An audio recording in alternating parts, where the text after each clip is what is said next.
prefer that we think about, instead of a funnel, a wheel. And this idea of a wheel, right? And it's a continuous cycle.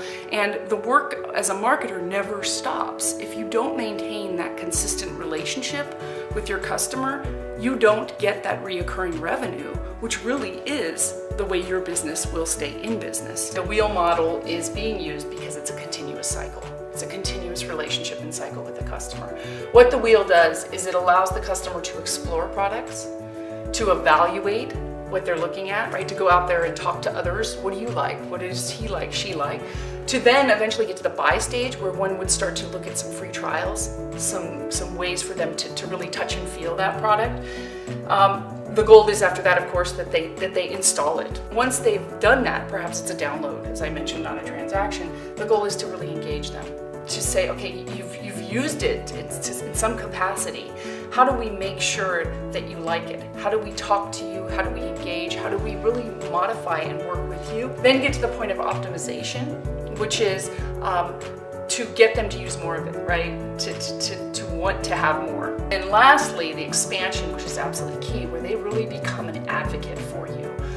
They are the ones out there as your sales force, for lack of better words, to really advocate for your product. And this is so important today because word of mouth is very much how people buy.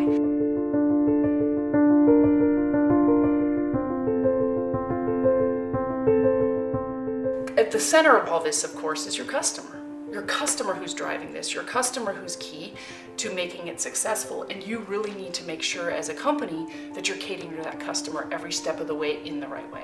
Customers recognize that companies make mistakes. But the question is, how do you, as a company, fix that mistake? How do you fix the mistake? How are you honest about that mistake? And ultimately, how do you repeat and build that relationship long term?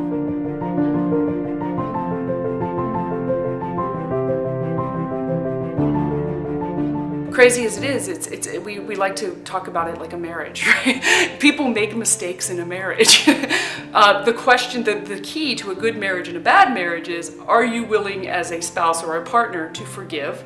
And are you willing to work on those mistakes, right? Are you willing to come back and say, I'll build this.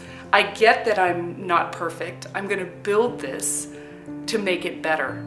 And that is a trust and relationship issue.